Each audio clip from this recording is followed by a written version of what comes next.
Mark Segraves is the lead reporter for WTOP Investigative Unit and has been noted for quite a bit of work uncovering many things like missing laptops in the federal government. Also for the Maryland Gun Club, which was putting lead into a creek over in Maryland that led to quite a clamp down there. And we are very happy to have him back after he moderated one of our candidate forums last year. Comes from a line of reporters. His dad worked for the Washington Star at that time. I want to make sure I get this right. For the Washington Star, and his mom worked for the Baltimore Sun, right? Yeah.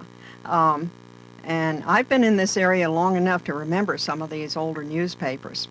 So I'm going to turn this over to Mark Segraves, and he's going to be running this forum, and I'm sure he will do it in fine form. There you go. All right, thank you very much.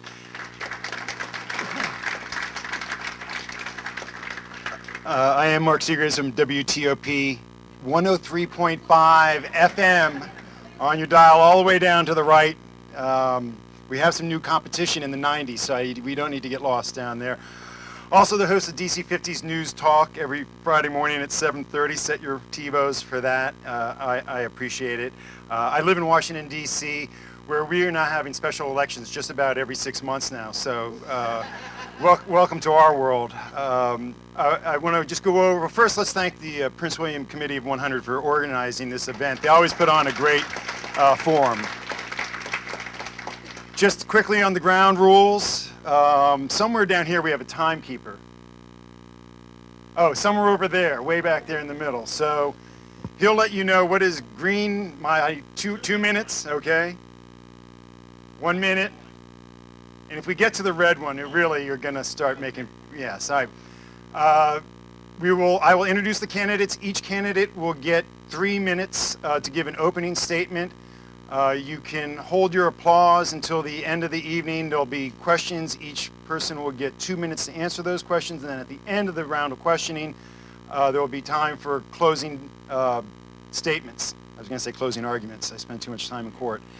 Closing statements for everybody. At that time, you can let loose with your applause and whatnot. The questions have been chosen through a committee that was put together specifically to make sure that we hit all the topics that are important in this debate.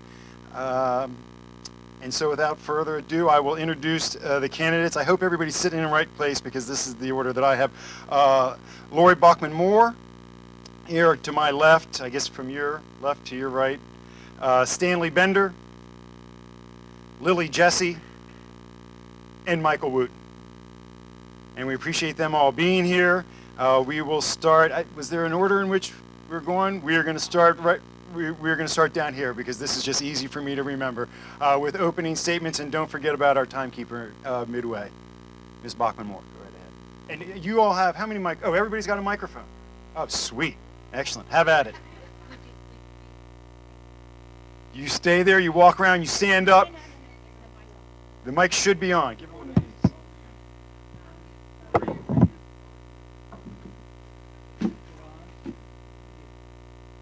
Everybody should.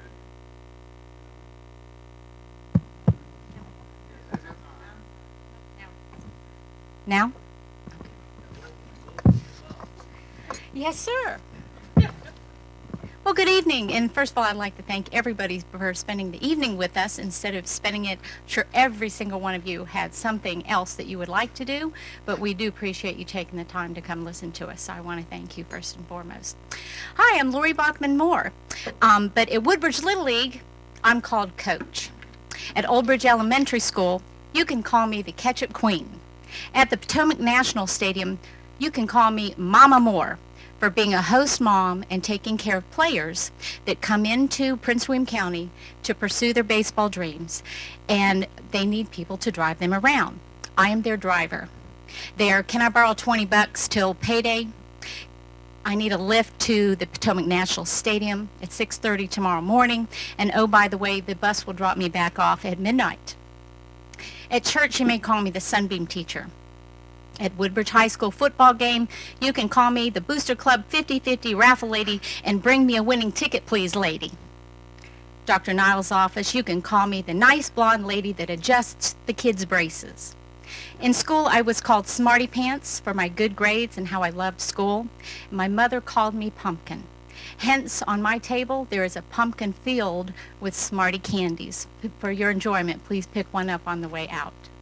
As you can see, my life is all about children. Every day, I do something just about with children and for children. And as the Occoquan school rep, I would be able to continue humbly to do so. Thank you very much. Thank you very much. And now our next candidate, Mrs. Lillie Jessie. Oh, no, I'm sorry, Mr. Bender. Mr. Stanley Bender is next. Thank you. Is this phone working, everybody? Again, good evening, everybody. Let's see if I can stand. My name is Stanley Bender. I live in the Occoquan Forest. It's the Occoquan District. I'm interested in being appointed to the vacant Occoquan District seat on the school board. As you can see, I'm getting a little older, so I'll have to hold these papers up closer. I have a bachelor's degree, science and technology and management. I'm a retired federal employee and disabled vet of the United States Marine Corps. Hey, I have lived in Prince William County for over 30 years. My two sons graduated from the county schools and are leading a successful lives. During the government career, I was heavily involved in financial management related to electronic warfare for both the Navy and missile defense. I have contributed to the community as an auxiliary deputy sheriff, as a volunteer with the fire department, and also a member of the county jail board. Moving right along. I care about the community and education. Students' performance education programs are set by the school board. Not being on the board, how does the community know that we are committed to continuing only quality education? It's a little hard for me. You have to excuse me as I sit down. With the board support, I will promote effective programs for students who will be able to make choices that will impact their lives in later years, which brings us to the board's responsibility to provide students the type of learning for science, technology, engineering, math, English, and other professional education, such as crafts. I want to promote merit pay for people in the PWC education system. I know teachers are highly qualified in their profession. They know their subject, teaching. How does the system evaluate teachers? They are a hinge-pin to educating students. They are on contract. Does the contract benefit the community and the teachers?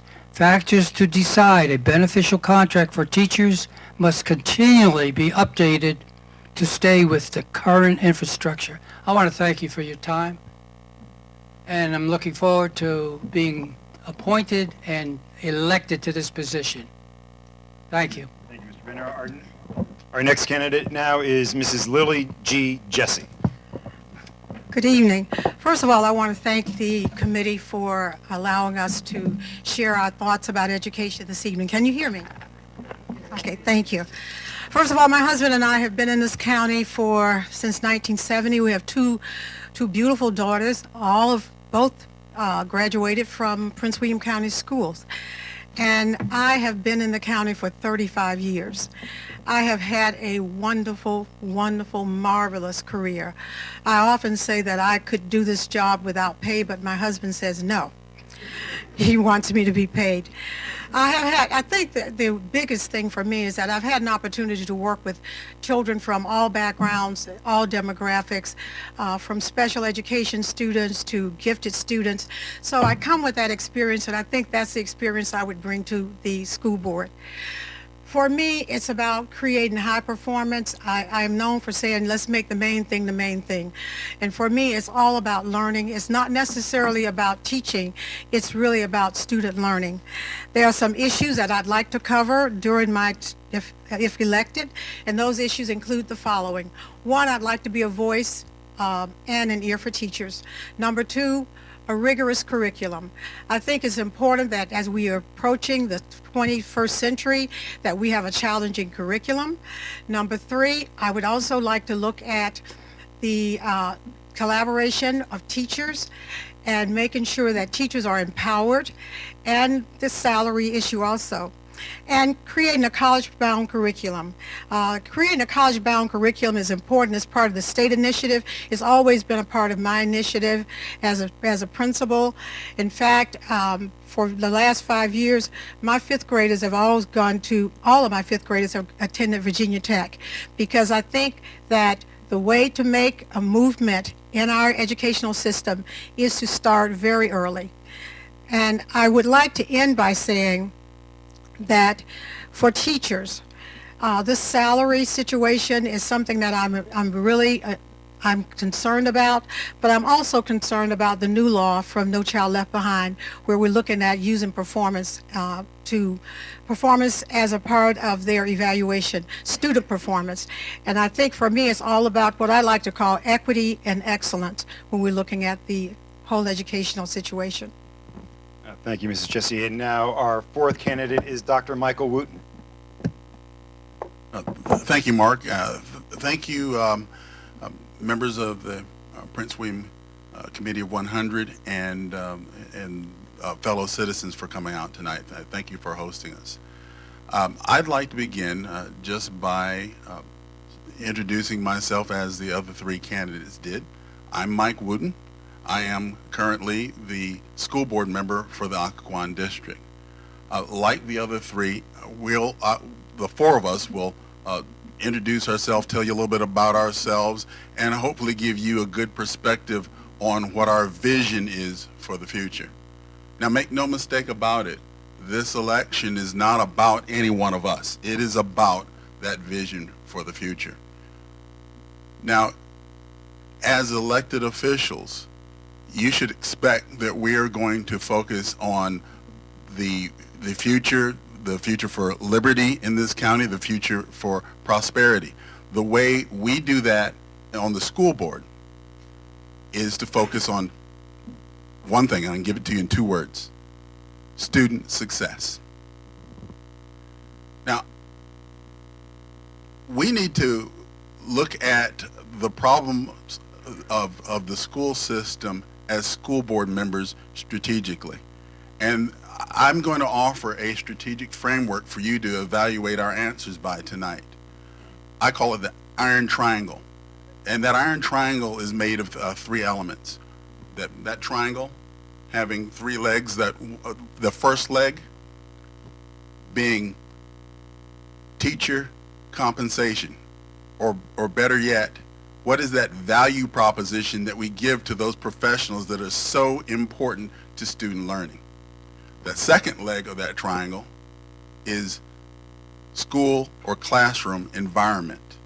And one of the main measures that we have for looking at the quality or how we're doing with that environment, teachers are sensitive to and parents are sensitive to also, and that's class size. That third leg on that iron triangle is taxes. Now, whichever of us is elected, we do not have taxing authority. And we will not be able to push your taxes up. And I'm quite okay with that. What we're going to have to focus on, though, are the other 2 legs of that triangle. And I hope you will look at our answers and consider the realism of the solutions that we propose in dealing with that iron triangle. Thank you very much. Okay, before we get into the questioning, I'd like to do this at every debate that I moderate. Just from the audience, from a show of hands, how many people here tonight are undecided voters going into this debate tonight? There's 4 votes up for grabs for you guys here tonight. I'm glad I didn't see any hands up here on the stage. And one, maybe I can get a better response to this. How many people thought that it was an interception last night in the Green Bay game? Okay. We are going to begin the questioning now, and And what we're going to do is we will start with Mr. Bender will answer first, and then we'll go down the line and swing around, and everybody will get a chance to answer first and go last. So here is our first question of the night. The Prince William County school system is the second largest in the Commonwealth. What professional and personal experiences do you have that qualify you to be the Occoquan School Board member? Mr. Bender, you have 2 minutes. The mere fact that we're talking about 52% of the budget. How's that now? Any better? Yes. Hold it up close. The fact that we're talking about 52% of the budget, and you're asking me a question basically of what I would do with respect to the board, it's a difficult question. First of all, I feel very held back by the fact that the way the school board is not run as a business. I think the school board, with respect to their budget and attaining dollars, would have to continue and concentrate on the out years rather than wait to the last minute and go to the Board of County Supervisors. The Board of County Supervisors are continuously stroking the budget so that we don't have to pay any more taxes. I don't consider the taxes a grudge. I consider the taxes a requirement for us to sustain our state in an education position in order to educate our kids. We have objections and goals.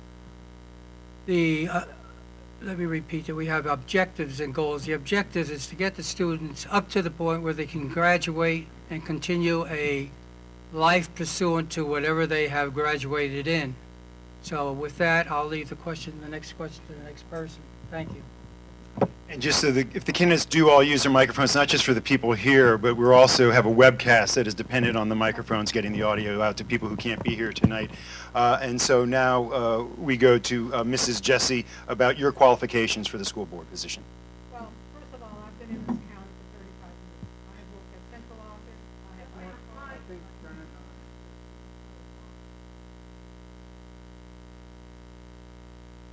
worked I've worked in the system for 35 years.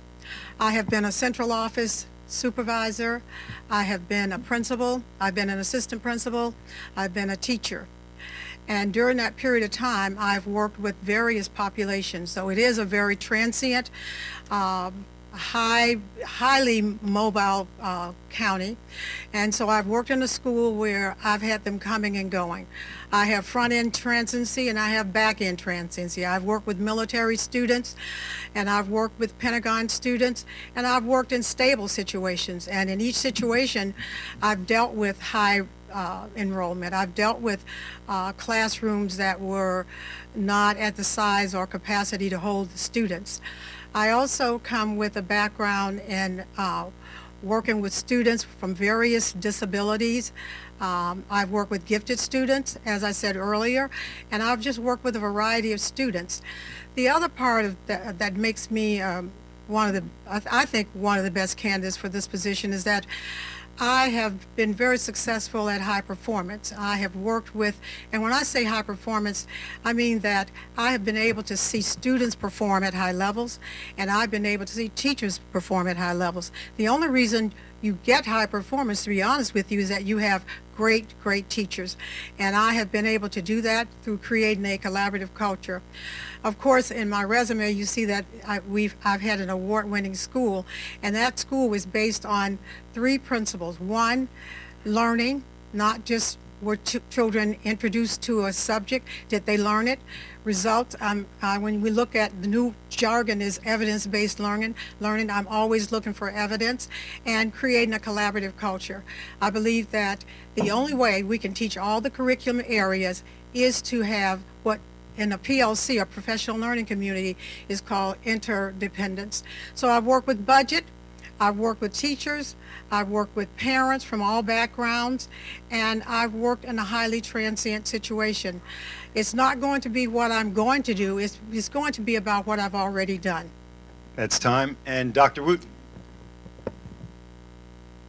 Well, thank you. To begin with, qualifications for this particular job, one of the things I think I need to say is that all of us are concerned citizens who are willing to roll up their sleeves and work for student success. And I think that is a fundamental qualification for this job that many of you also have. From my own professional background, however, I would add a few things. In addition to being the incumbent school board member, and yes, I had hit the ground running. I'm learning as I go. But in addition to that, I've also served as a member of the board of Northern Virginia Community College. The NOVA board is responsible for the 9 different educational schoolhouses, if you will, that are a part of Northern Virginia Community College, to include 6 major campuses, 1 in Woodbridge. And that Woodbridge campus educates about 25% of the high school graduates out of Prince William County. I've served with NOVA now and been reappointed just this past July. I was also reelected as vice chair to the NOVA board, which I think is a testament to the confidence that my fellow board members from all the other jurisdictions have in me. Professionally, I was a Marine officer. Thank you. I was a Marine officer. My career culminated with a tour in Afghanistan, where I was able to help build a school that put Afghani girls back into school right on top of the bones of the Taliban. I also culminated my career as a commanding officer for 1,100 Marines. Presently, I serve as a professor of contracts for Defense Acquisition University. I've also taught at the University of the District of Columbia. That red sign means I need to shut up and can't talk about Taekwondo, which I'd love to. All right, our second question is in fiscal year 13. Oh, see, I knew I was going to get this this loop. The sign, we're having sign problems. All right, here we go. Ms. Bauckman-Moore, your turn. First of all, if the person that asked this question is here in the audience, thank you very much, because I think it's probably one of the best questions asked. First of all, I moved here 40 years ago, and the county had about 250,000 residents. So I've been here, lived here, worked here, seen the changes. There is just unbelievable change in 40 years. I'm a sports coach. I know the letter T in team. You have to be a team, and you have to learn that, and I have proven, being a coach, that I can be a team player. I am a small business owner. I own a business of 31 years in the county and also one of 21 years in the county. So I know what it's like to work within a budget. If you're a small business in this community especially, and it's right here in Woodbridge, believe me, you know where you need to cut and where you have to cut back in times like today.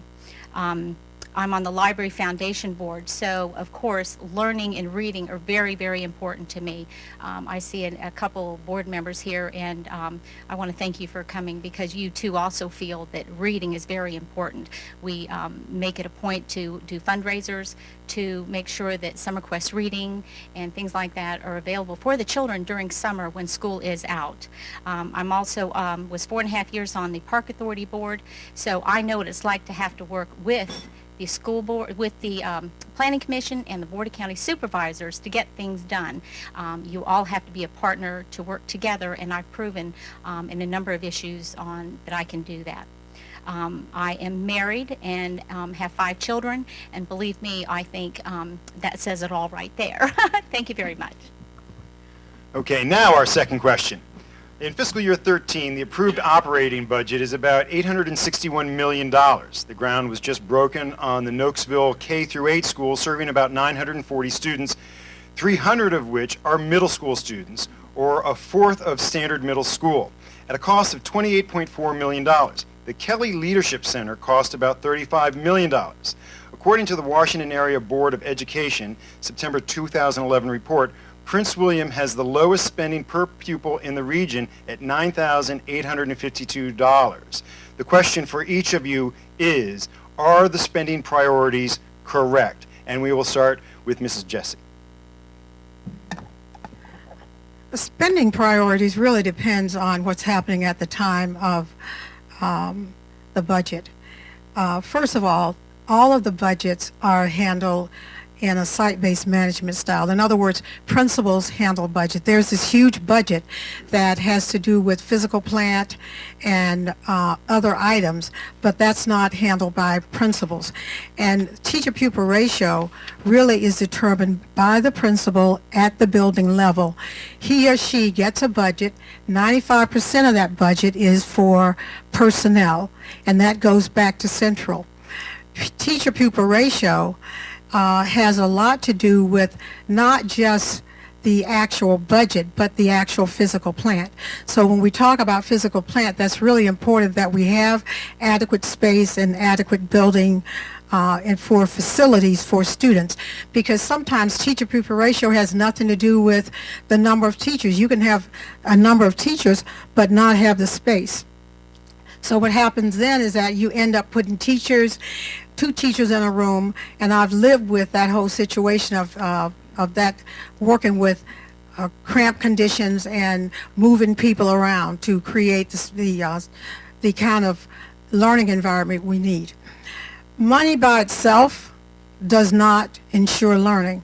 I have found the commitment of teachers really determines the learning that's going to take place. I would like to see more in the way of teacher-pupil ratio money, and I know that it is about 9,000, and we're lower than some other counties. But when I look at our performance is above some of those counties. So it's not really all about money. At the end of the day, it's really all about teachers.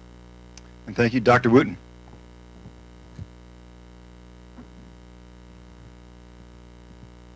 The question of budget priorities is one that goes right back to that strategic framework that I talked about earlier. Understanding that we have to present the right value proposition to teachers so that they're willing to stay and work and dedicate themselves here in Prince William County. Teachers, and I'm the son of a teacher. I'm the husband of a teacher, actually a middle school teacher. And my daughter is off at UVA, and she intends to return to Northern Virginia to also be a teacher. I certainly respect what teachers do. But again, back to that triangle, we have to present the right value proposition to them. That's not necessarily solely based on compensation, pay, and benefits and so forth. It also has to do with class size. It has to do with the environment of the school, the leadership, the climate the principal sets, and the level of independence and professionalism that we accord those teachers. So that value proposition is a very key thing for us to think about when we set those budget priorities. But answering the question directly, and I intend to give you straight talk. There are things that I would have probably done differently in the past, but moving forward, I'm here to tell you we have to start talking about some of the programs and some of the services that we provide, because we're at a path that's not sustainable. We're at a path that is not sustainable. And we don't, whether you think we ought to talk about raising more money for students because we pay less, the fact is the school board does not have taxing authority. School board does not have taxing authority, and we need to understand that, live within our means. That's time. And now Mrs. Bauckman-Moore. Thank you. Would you repeat that question one more time? Absolutely. You know, I'm going to cut through it to the important part because it's a long question. It basically goes to where money is being spent on building new schools and whatnot. According to the Washington Board of Education 2011 report, Prince William County has the lowest spending per pupil at $9,852 per pupil. This is asking whether the spending priorities are correct. Okay, thank you very much. I can't say for what the school board has done in the past because I was not there. But what I can say is I believe perception is a lot. And when I go to an open house and I hear the teacher say that the children cannot check out a school book to do homework. They have to use that book in the classroom because she has one for everybody and not one extra thing, not one extra book for them to bring home. And I know it's a budget thing. Or if I go and I hear that, a teacher at my school said that there's not enough money, that they have not been able to come out and put her smart board on the wall. When I see those kind of things that are little budget things, but again, perception, and then I see what I call the Taj Mahal in the Kelly Leadership Building. Again, perception is everything. And so when you see things that are being cut or not spent, I would like to see some more money come back to the classroom and to the children. And I'm not so sure if I would have not loved to see that that building cut back a little bit. I mean, it's beautiful and grand, but I would have rather seen some of that money come back to the children themselves. Thank you very much. Mr. Bender, spending priorities. Spending priorities. I believe the site-based management program in Prince William County should have specific guidelines in central office administration oversight in order to ensure that successful implementation of this process at each workstation, which I'm really saying is we have to continue when we're talking about putting money up for each element. It appears on the surface that is so volatile that it's very difficult today to tell you what I'm going to need for tomorrow. So once again, I'd like to point out that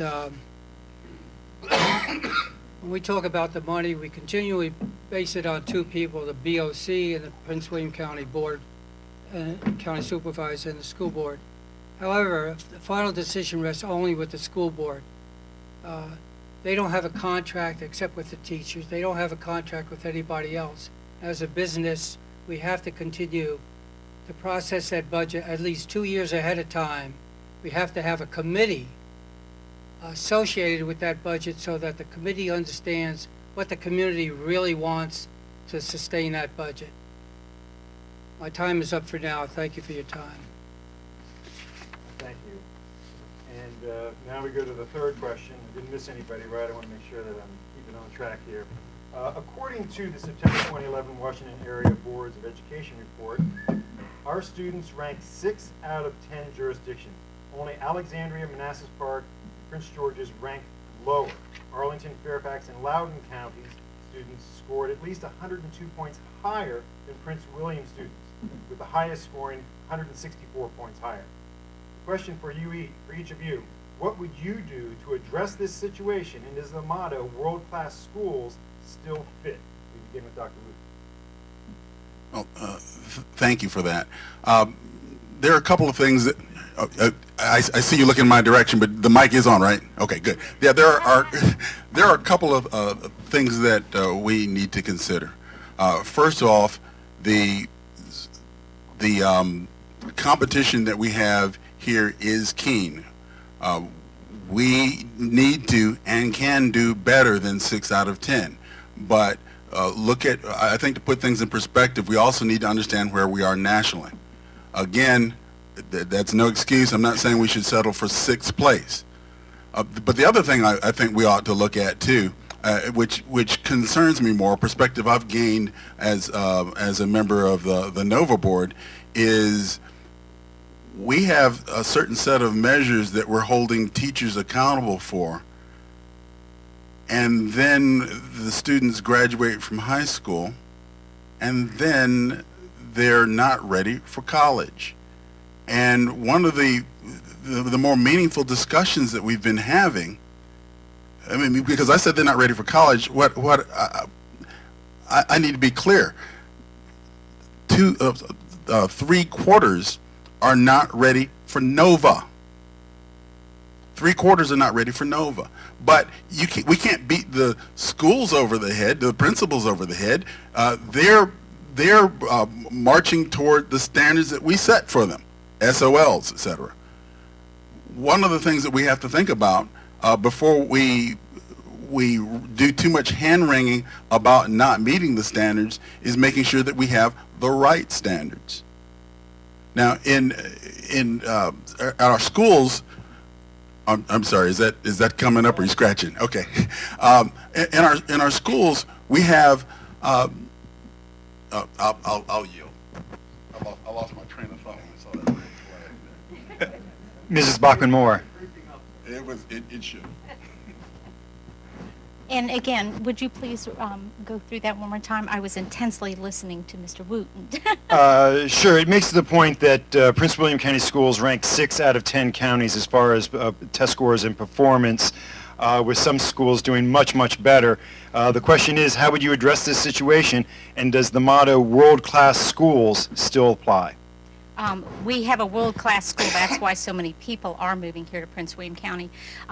I believe that with the diversity of Prince William County changing, that a lot of it has to do with a language barrier, language problem. I know my son was in a class in 5th grade that he would come home and say, "Mommy, I can't learn math because the teacher's having to slow down a little bit because nobody understands English." And so I believe that we have to really work on getting English into the, whether or not, my school has a program where the parents can come for free and the teachers will stay after 1 day a week and help with learning English. And if the parents are learning English, they're going to help with the children learning English, which they can help with the homework and be more of encouraging to help these children to do better in school. That's just, that's the way I think. Thank you. Mr. Bender. I gave it a lot of thought to answer this question, so you'll have to bear with me very quickly. High school students are lacking basic skills in mathematics and English when they enter college. These are things we have to consider.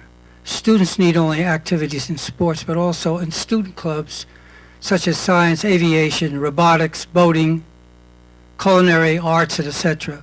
High school counselors and teachers should be exploring with their students their interests and ambitions so they have a college and or a career plan. Teachers must be innovative and creative as to challenge students with state-of-the-art ideas and projects. We want to move up. Many more classes and teaching methodologies can be delivered via online and or streaming video. The basic computer information technology and computer programming must be taught. Classrooms and laboratories need to be continuously updated with the state-of-the-art projectors, computers, smart boards, and teachers must be continually brought up to these technological levels. The applied arts must be taught when and wherever possible. Drafting, graphic arts, automotive, mechanics, welding, aviation, photography, culinary, etc. Biotechnology, information technology, robotics, etc. Dual enrollment with the local community college must be available for the 11th and 12th years of high school. Advanced placements must be an avenue for students to get ahead on college. Community partners in business and industry can be good for field trips, especially demonstration lectures and advising committee membership, if I have some time. I have recently been to a Air Force symposium in Maryland, and let me tell you, if I'd only thought about it before, I would go ahead to the school board and request that. Your mic, Mr. Bender. You just hold it up to your mouth. Yes. I had recently been to a symposium with the Air Force, and let me tell you, I really believe the things that I saw at this facility were fantastic. High school students, in order to look where they want to go tomorrow, should have been invited. Thank you for your time. That's time. And Mrs. Jessie.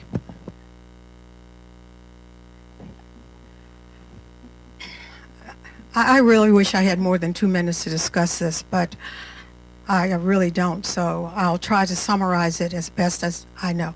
First of all, it's not just Prince William County, it's national. The United States now ranks number 14th in reading, number 17th in science, number 24th and 25 in math and problem solving. We as a nation, not just Prince William County, need to change what we teach and how we teach it.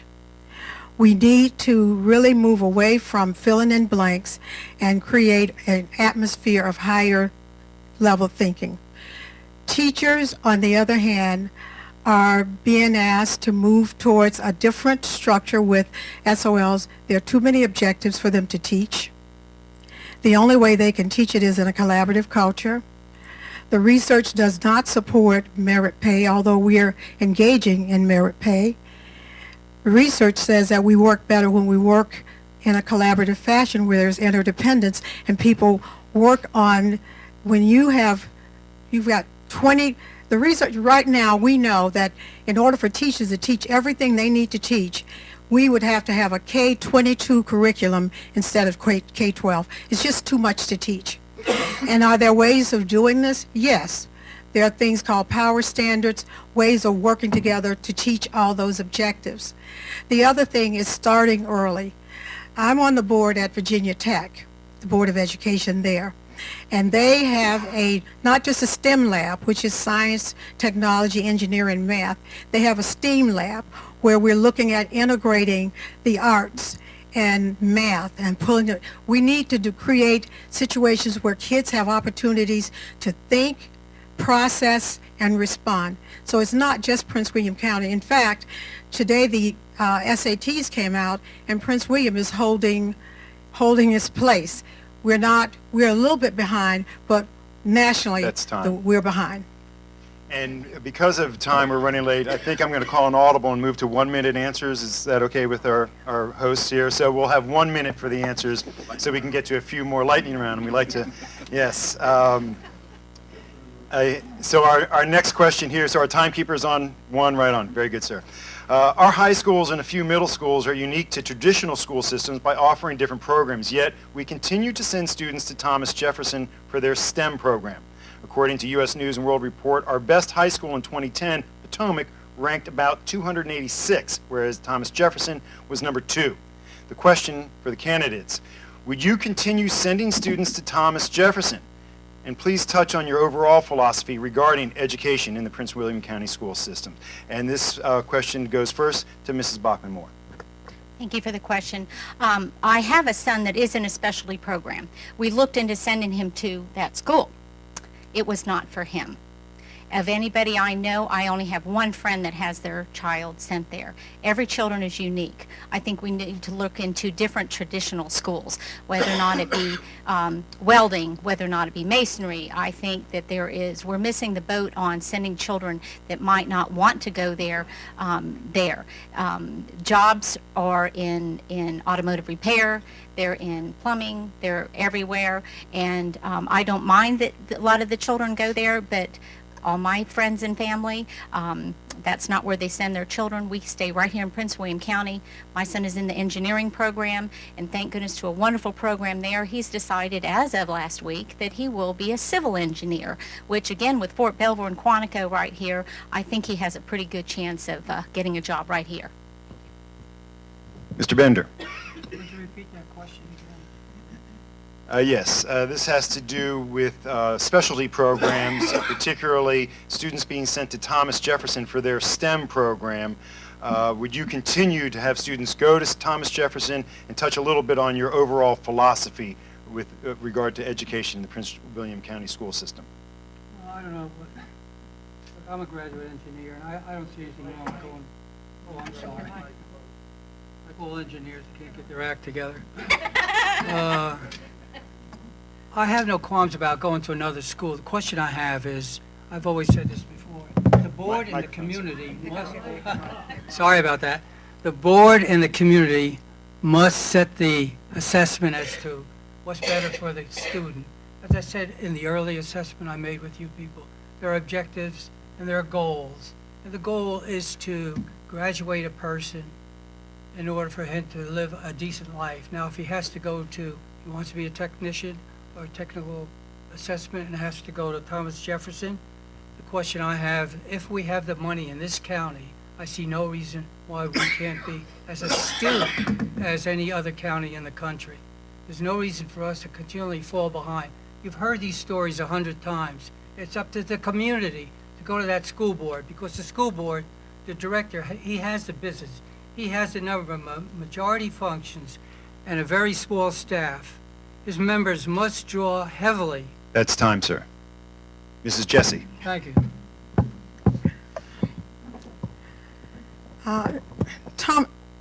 You're on. Thomas Jefferson is not just one of the best schools in this area. Thomas Jefferson's #1 in the nation. I think it's very difficult to tell a parent that you should go to a school in Prince William when you've got a school down the road that's the best in the nation. However, having said that, my daughter went to the IB program at Garfield, and I've heard people say things about Garfield. Exceptional program. We have IB programs at the elementary now. We have a governor's school. We are ranked as one of the best school systems in the nation. Do we need to improve? Yes, we need to improve like all of the school systems that I talked about earlier. So my philosophy is that you create opportunities for students to be engaged in higher level thinking. And I've said that earlier, and I stay with that students now are going to be competing. Thank you. 1 minute, huh? I'm gonna put a Dr. period Wooten. on that and come back. Make a note. Can I have some of your time? No. That was an IQ test. It's not that friendly of a debate. That was an IQ test. Dr. Wood. To cut to the chase, should our students be able to go to Thomas Jefferson? Absolutely. And on this, Ms. Jessie and I are going to agree. I think another thing we have in common is our daughters chose not to go there, and were very successful coming out of the Garfield IB program. My daughter's now a second-year student at UVA. My son applied to TJ and didn't make the first cut, got his letter, wasn't disappointed long, reasoned very quickly and said, well, if I'd have gotten in, I might have come out near the bottom. And I happen to know those students coming out of TJ, half don't go to UVA, half don't go to Virginia Tech. Our daughters coming out of IB had a better chance to grab the brass ring at the end. It's not necessarily just the high school, but it's the opportunity down the line. And in Prince William County, we have specialty programs that also are STEM strong. Well, you know what they are. Thank you very much. How are we on time with our AV? Do you need to take a break right now? No? Okay, we're going to go to our next question then. In 10 minutes, we'll take a quick break for a change of tape and to fix the sign. We're going to get it all together. Here's our next question. The fiscal year 13 contract was hotly contested between the school board and the teachers, and the end result was an average 2.85% salary step increase by cutting $5 million from the budget, including teachers, and increasing the day to 7.5 hours. Along with many teachers leaving the Prince William County school system after teaching only 3 to 4 years. How would you have addressed this situation? How will you handle it in the future? And we begin with Mr. Bender.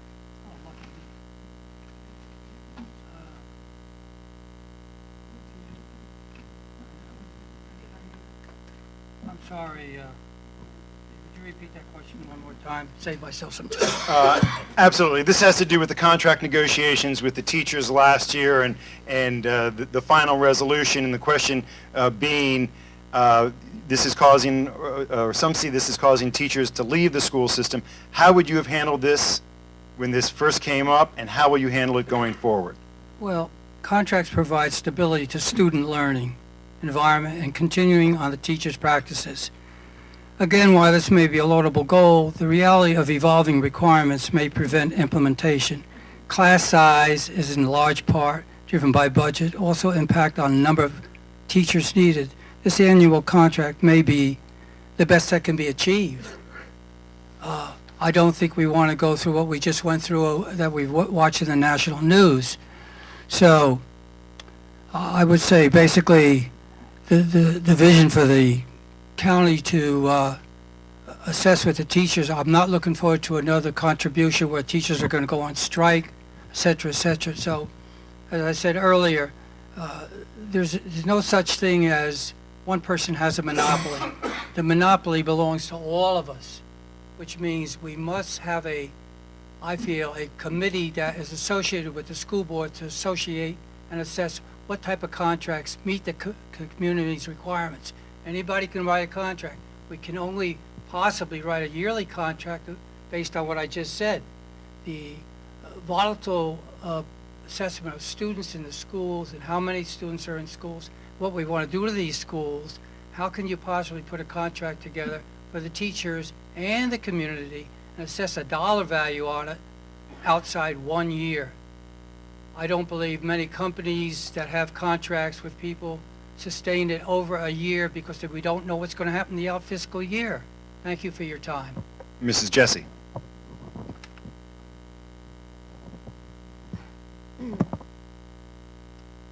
I just want to respond to something that he said, and that I want to respond to something that he did say, and that was the Chicago strike. First of all, we can't strike in the state of Virginia, but secondly, the situation in Chicago is something that we need to look at down the road because it had little and nothing to do with the salaries and everything to do with the fact that the teachers were being, the student performance was being used as a way of determining as a part of their evaluation. And the state of Virginia now has a portion in its new flexibility law that says 40% of the teacher's salary, 40% of their evaluation is going to be related to teach student performance. And if I'm on the board, for me, that's going to be a big issue because I believe in anticipating things rather than waiting for them to happen. On the raise, if the money's available, I think you give the teachers a raise. I just think we've added more responsibilities, not only for teachers, I think for principals also. I've been a principal and I know how difficult it is. So I think we need to give them a raise. But the part where you added the 30 minutes to the day, I think you can do that. I think it was how it was done. I've never liked surprises. And I just don't think the teachers like the surprise. Thank you. Dr. Wooten. And I'm sorry, can you repeat the question, please? Yes, I can. This has to do with the teacher salary negotiations and their contract and the length of the days that they are working and how this is impacting teacher attrition, amongst other things. How would you have handled this contract negotiation in the past? How would you handle it in the future? Oh, thank you. I think one of the things that I heard here was, and it was wise, no surprises. The previous negotiations, none of us were part of that.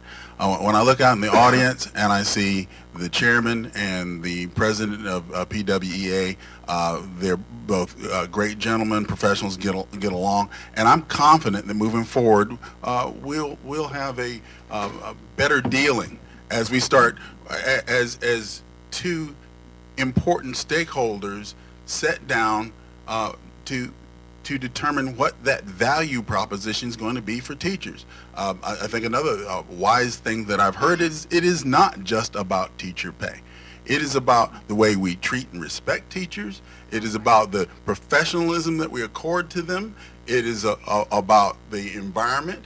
And when we changed the length of time, that wasn't what we're hearing is that wasn't something that was necessarily objectionable. Although I guess accounting-wise, that is still problematic. Well, we have work to do. But as far as the 2.85 step increase goes, I'm glad that teachers were able to benefit, but not all were. If you were at the top, for example, you didn't get anything. And Mrs. Bauckman-Moore? Thank you very much. Like I said, I've been a business owner, so I know about budgets, and I can't answer any questions having to do with the budget from the past that I wasn't privy to seeing and understanding and looking through. But what I could tell you that if I was elected as the Occoquan School Board representative, I would like to see a budget committee put together, and I would like to see each district have a budget committee where I would call people to help me make those decisions. I know insurance, but I don't know retirement. I know parts, I know this, but I don't know everything. So I would like to put together a group of professionals to come up with ideas and show me where the cut should be or where we could not do this and do that. You know, get professionals' opinions to help me make decisions, and then go back, each one of us go together as a board, as a partner, to make the cuts needed to give the teachers the appropriate raise. Thank you. All right. I've lost the questions. Thank you very much. Meeting adjourned. All right, here we go. And this question we will begin the rotation back. Mrs. Jessie will answer first. And this question is about English as a second language. English as a second language students continue to make up a large portion of our schools, 15.1% in 2011. Many people think that these students slow down instruction in the classroom. For each of you, the question is, how would you address this situation should you be elected to the school board? And we start with Mrs. Jessie. Is it 1 minute or 2? 1 minute. 1 minute? Tick-tock. Okay. First of all, there are different schools of thoughts, and I've heard the expression as a principal that the ESOL students brought our scores down. You know, I think behind this language barrier is this very bright child wanting to get out. And I have to tell you, I've worked with them, with students from English as second language situations for, I think, probably at least 15 years. I've seen 100% performance by them in an inclusion situation. I do believe that at the early grades that we really need to think about a more bilingual structure in the classroom. And looking at the materials that are going home, we often say parents should read to their children at home, and you send home a book for them to read that is English, and you don't have anyone in the home to read that book because no one in the home speaks the language. So I think the materials that go home we need to address that and support that, and realize that all children can learn it at high levels. Dr. Wooten. English as a second language is a reality in Prince William County. If you look at our current mix, our current ethnic mix, we are about 28%, they're about Latino. We're about 20% African American, about 35% white, and then the other makes up the other total for the 100%. And we are becoming more and more ethnically diverse. Spanish is obviously a common first language and is the language spoken in many households, but not just Spanish. Urdu, Korean, other languages are spoken. And as we move forward in a Prince William County that is browning, we're looking at, when we look at the schools, and we look at the kindergartners, the primary schools, we're looking at the workforce about 10 years from now. We need to be ready. Mrs. Bauckman-Moore. And I wasn't. Very much. I, again, work in an elementary school. Children learn fast. They learn so quick. I can see a child that had no English, and it's not just Spanish. It's all nationalities have come into the school, and within 2 or 3 months, they're pretty good at English. And I applaud my school for the parents that would like to learn English coming into the school, and they have free tutoring for the parents to learn English. Reading, reading, reading. I love books going home. That's where they're learning it, but I believe the children are smarter than we give them credit for, and they are learning English very quickly. Thank you. Mr. Bender. Here we go. If we had the funding, I would separate the ones that are required to adhere to the English requirement. The English language is very difficult. Both sides, meaning the community, the teachers, and the students, want to open a discussion and try to understand what the other groups want to do. There must be a willingness between the parents and the students and the school, and a reasonable way to compromise so that these students are able to adhere English. I know, for example, I've been in classes where the student cannot possibly understand what I'm saying. That's an impediment not just to the student. Consider the fact that it's an impediment to the other students, because when they take their SOLs, they start comparing each other. It appears that there is a difficult. So my point of view is, once again, if we had the money, I certainly would investigate to start with, to see if we can put these students aside in the classes that do not speak the English and provide insight. Thank you. Thank you. And now our next question. Many successful people attribute their start of success to extracurricular activities at schools. In these difficult budget times, how do you value and prioritize these after-school activities? And we start with Dr. Wooten. Extracurricular or co-curricular activities are an essential way that students learn other skills, other life skills.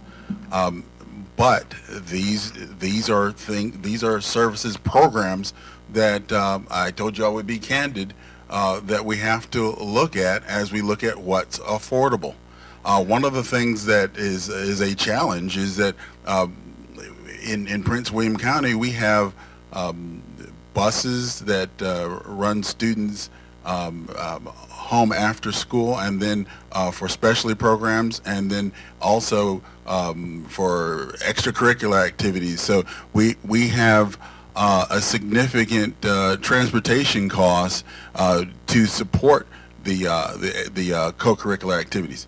They're important, but again, we have to think about those co-curricular activities as we look at our budget priorities. Again, we have to make some tough calls there. Mrs. Bauckman-Moore. Thank you very much. As I said in the beginning, I am a coach, so I am all about sports. You learn life lessons, team building. You learn a lot about yourself. And I am a crew mom, one at Woodbridge High School. Woodbridge High School has a crew team that's a 501(c)(3). We do all our own fundraising. We don't ask for anything from anybody else. We do car washes. We're out there going door to door. We don't look to Prince William County for a cent. Now, if the budget was cut to a point where football program, I bet you those boys would be out there door knocking and doing some car washes to keep that football program going. Mr. Bender. School activities. I think school activities, I said earlier, are needed in all the activities for sports, but also students' clubs such as science, aviation, robotics, boating, and culinary. I've run many Little League teams from baseball to football, and I find out that students that are associated with baseball, football, Boy Scouts, Girl Scouts, appear to have pretty much on the ball. These are the type of students I find in the classes are very easy to be associated with. But once again, if the community really wants these students to attain different sports, there may be a time where we may have to go out and request parents to provide money for school sports and or Little League. As you know, in Little League, most of the time the parents provide the sports, but the biggest thing in Little League is you really get to know these kids. You understand their problems. You talk to them about their school. You find out they're in Boy Scouts, they're in Girl Scouts. You find out we have the nicest bunch of kids you ever have seen. Thank you. And Mrs. Jessie. I have a situation with this because I really don't see sports and the arts as separate in a different way than math and science, because I have seen so many opportunities for, first of all, when you're in sports, there are math concepts that can be taught. I remember when we were teaching, getting ready for the SOLs, and we were looking at measurement. For example, my PE teacher, we as a staff decided we needed to work with measurement, that we had, we were behind with that. So the PE teacher, the art teacher, all these people jumped in. The PE teacher taught metrics. The art teacher, when we were looking at math, the obtuse angles, all those things. And everything in the research tells us that you don't teach in isolation, you teach in an integrated curriculum. So I see sports as an integral part of learning. So I guess I'm not sure what I'm going to be like on the board because I want everything. Is Mr. Johns there? I want everything. I keep giving him the mic, I'm not sure why. Sorry about She's that. not sure I can turn it on. Our next question. In May 2011, the News and Messenger reported the school system had removed filters to certain websites based on a complaint from the ACLU. The websites that were blocked were pro-LBGT based, while anti-LBGT websites were allowed to be viewed. Keith Iman, Associate Superintendent for Communications and Technology Services, said internet filtering is difficult and sometimes imprecise and constantly evolving. It is nearly impossible to find the perfect balance. The question for you tonight is does this action leave Prince William County Schools open for a lawsuit, or do you think that the school system is now in compliance with the law? We begin with Mrs. Bauckman-Moore. I myself personally would like to know a little bit more about, before I made a decision like that, I would do some more research to exactly find out what the law is. I'm not a lawyer. I can't make that decision. So obviously the people that did make that decision know a little bit more about that subject than myself. So I would have to go home and do my homework. Thank you. Mr. Bender. What do the abbreviations stand for? Lesbian, bisexual, gay, and transgender community. Whether or not they should be provided on the school computer. Whether the school system should block school computers, internet access to those sites, either the pro-LBGT sites or the anti-LBGT sites. Well, I think under the Constitution they have a right to utilize the computers. If they don't want the students to pick up that data, they shouldn't have the computers. But let's be fair about this nonsense on the, what are the character letters again? The LBGT. LGBT. Believe me, kids today know everything about LGBT, if that's the right numbers. I, for one, I'm sure they hear it at home. They hear it about the other kids in school. The point is, why do you want to inhibit them from using the computer? It's something they didn't know. These kids know more than I know. I'm having a hard time using a pad that says hello and goodbye. So I feel strong enough that once the kids understand English and they're able to understand right and wrong, I think the teacher and the school has a right to say to them, listen, this is not advisable to be used on the computer during school time. If you wish to use such a thing at the school time, you cannot use it in this school. Please consider using it at home. Thank you. And Mrs. Jessie. I have to tell you, this is not one of my strongest suits, but I would say to you that it depends what they're looking for on those sites. And we have filters in place. At my school, I know we had filters in place. We always watched to see what students were looking at various sites, and every once in a while they would move into different sites. But whether or not a person is gay or lesbian I'm not sure that's up for the school system to make a decision about whether or not a person should have access to certain information. We do have, this is America, and we need to realize that we are in America, and that gay and lesbian behavior, and there's heterosexual behavior to me that they shouldn't have access to. I'm more concerned about the heterosexual than I am the lesbian. I think my time is up. I want my time to be up. Dr. Wooten. Yeah. I think the lady would like to just move on from that subject, and I don't blame her. But the question poses to us a political question, whether it's okay to block pro-LGBT material vice anti-LGBT material. I don't know that particular situation. I don't know that it was actually a political choice. Oftentimes the challenge that you as parents would support is that you are trying, you key in on certain words so that the filters work, so that the students can't access pornography. And since this is on YouTube, I won't talk about some of the strategies that our technically savvy children are using to get around the filters, but they do.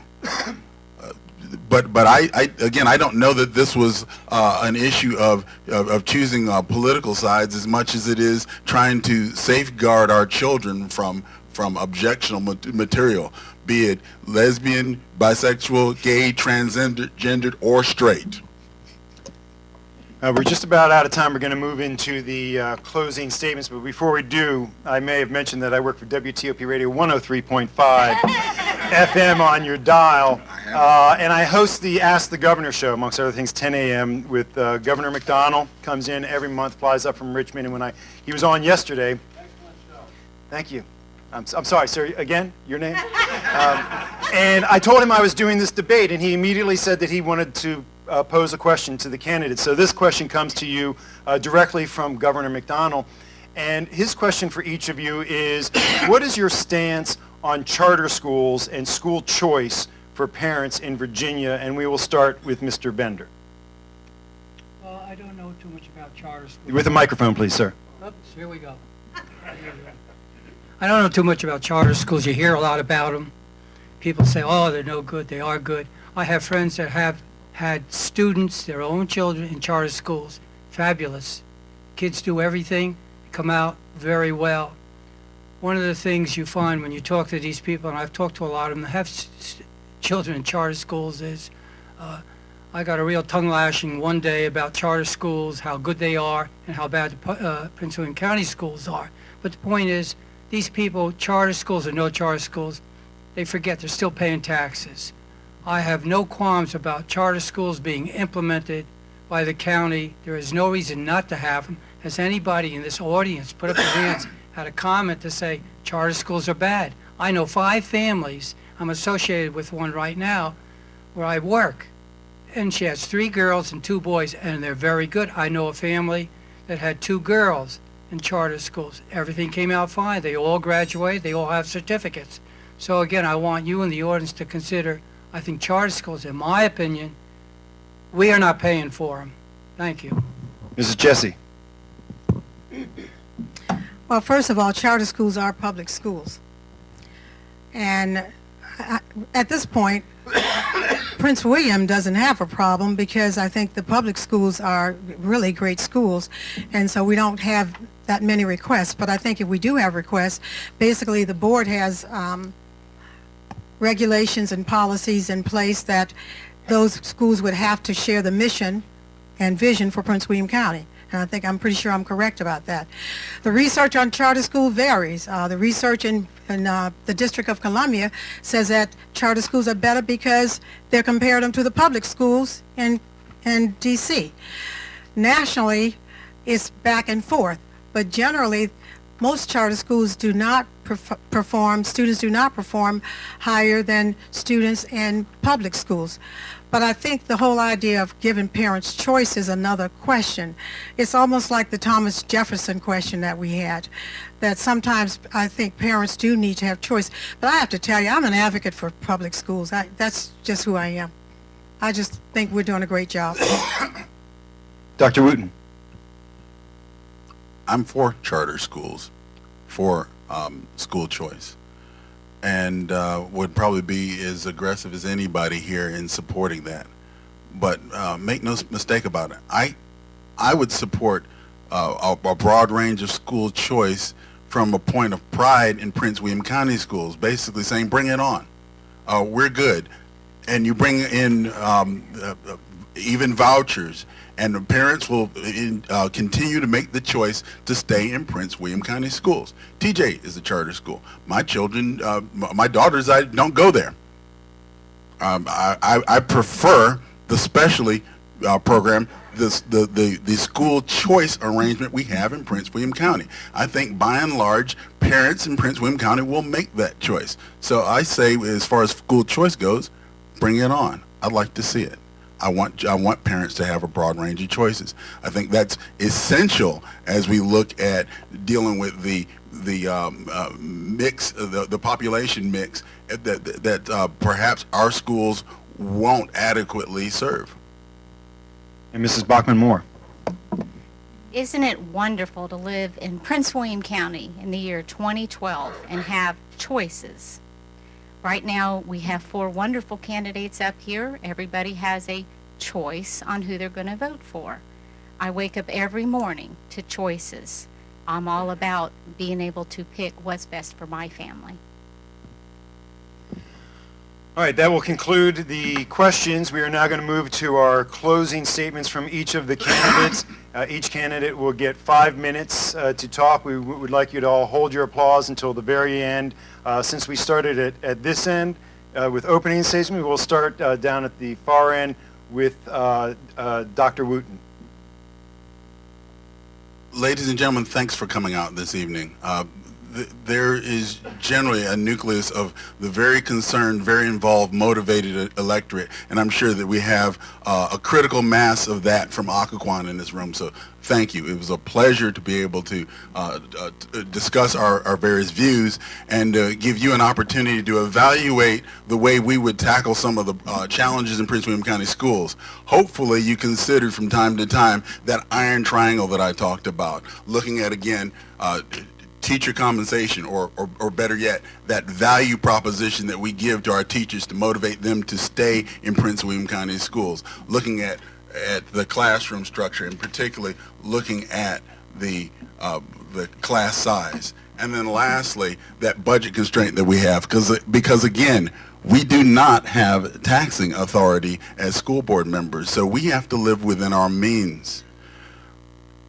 I got a chance to tell you a little bit about me and why I want to do this. I believe in the future for our county. I believe that the best thing that we can do is to prepare our 83,400 students for student success, and I believe that success is measured in 2 terms: their ability to support the democracy and their ability to make meaningful contributions to the economy. This is an important election. Please note that we, as school board members, make decisions about 56.75% of the county budget. So it matters to you whether you have children in school or not. This election is important. Again, I believe I have the background to do the things that I've talked about, and I've laid on the table some of the tough decisions that we're going to have to think about. There's some programs and services that we are going to have to consider as we figure out how to live within our means.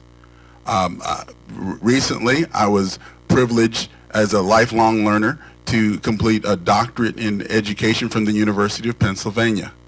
My wife has said no mas, no more, because she's also suffered through 3 master's programs.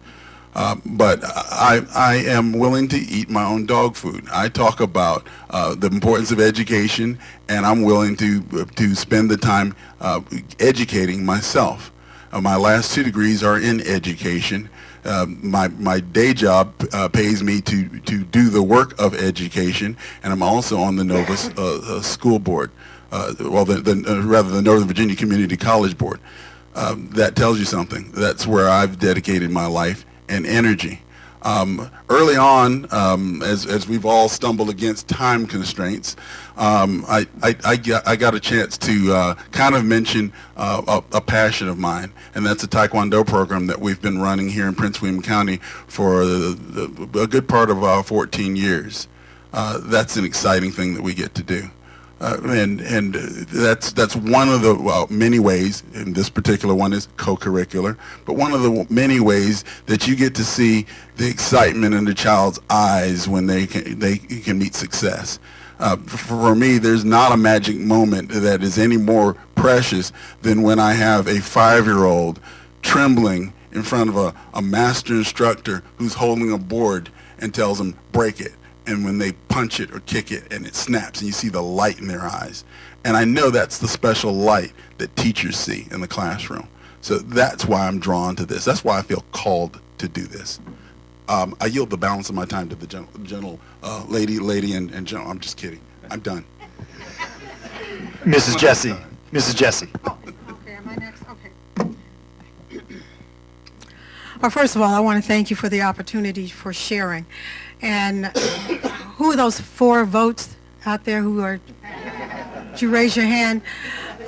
Okay, I'm not a Marine, but my husband is a Marine. That seems to be a way of getting votes, so thank you. I hope this one comes, she's right. Don't take my time. Anyway, last weekend, I'm on the board at Virginia Tech. And last weekend, we attended Virginia Tech, and I saw something that caused me to relook at how I see the world. I'm from a family. Are there any people in this audience who are the first in their families to go to college? Raise your hand. Yeah, that's me. So when I think you are who you were. And so what I bring is who I was. And I had a teacher that just followed me up and down the hall saying, you're going to college. Because I didn't have parents who had the vision to believe that I could go to college. They just wanted me to get out of high school. So I took that to work with me every single day. And on the board, I would do the same thing. But what I saw at Virginia Tech was this. I saw this intergenerational situation where at Tech there were, of course, the students, the 20-year-olds, and then there were the us's, the people like me, the seniors, and who are just crazy Hokie people. Hokie fans are just, they're fanatical. My daughter went to Virginia Tech, and she actually, I think she'll do the Hokie dance, which I never thought we'd do. However, and then I watched these babies dressed in Hokie materials and all, they had the uniforms, cheerleading outfits, and my thoughts was the same as 5 years ago, and I thought, these kids know they're going to college. And so for us, I think creating a college-bound curriculum where every child has an opportunity to make a choice. To me, life is about choice. A choice to have a career or to go to college. If you would put your fingers up and put 8 fingers up and look at 80 years old, most of us will live until 80. If you take these 2 fingers and say these are the first 17 years of a child's life, whatever happens down here will determine what's going to happen for the remainder of his life. So for me, it's about starting early.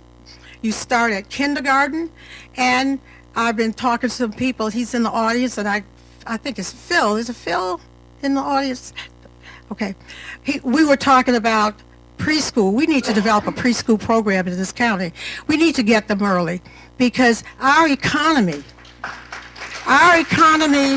depends on our students being able to compete with the world. We're no longer competing with Prince William. We're competing with the world. Our teaching staff has to be trained to work with all students and to teach them differently.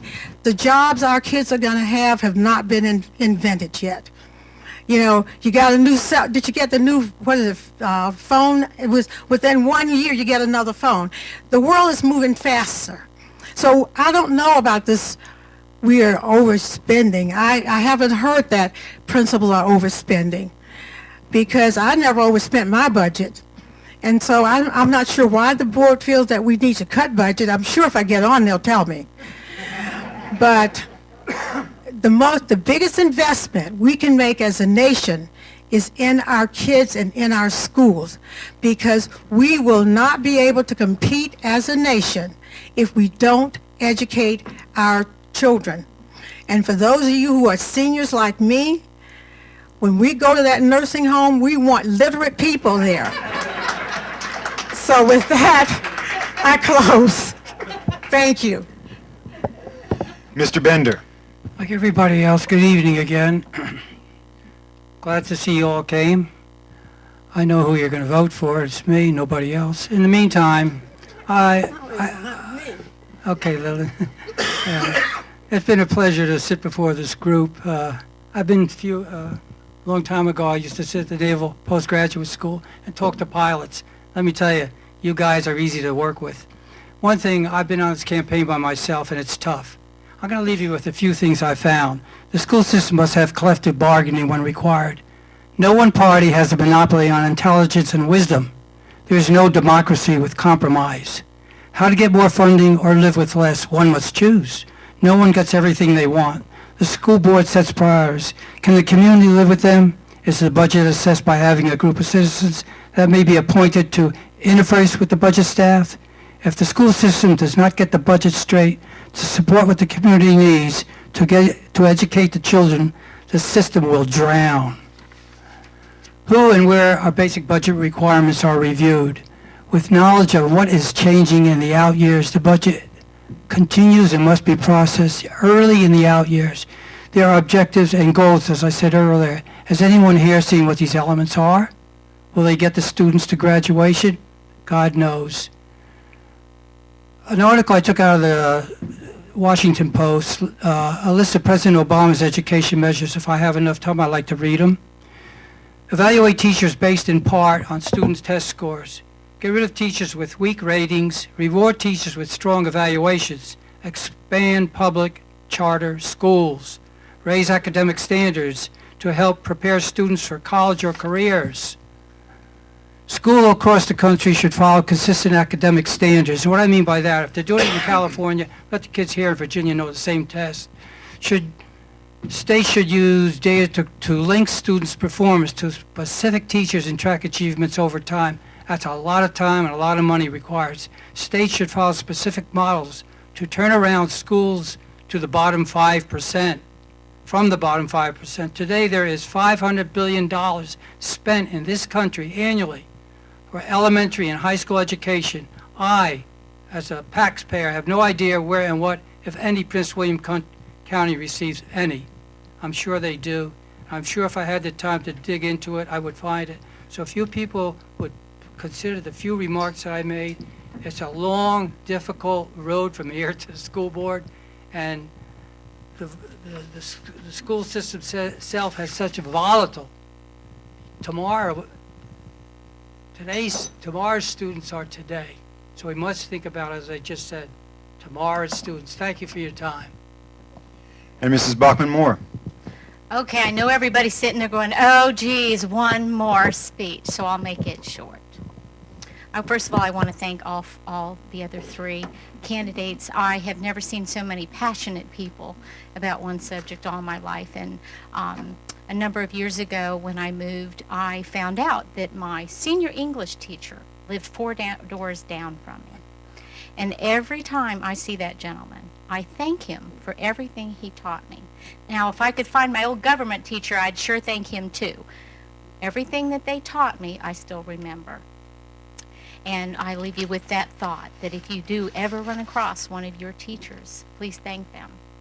And I want to wish everybody a wonderful evening and a speedy drive home, and please be safe. Thank you. Ladies and gentlemen, your candidates for the Prince William County School Board. Let's also thank our host, the Prince William Committee of 100.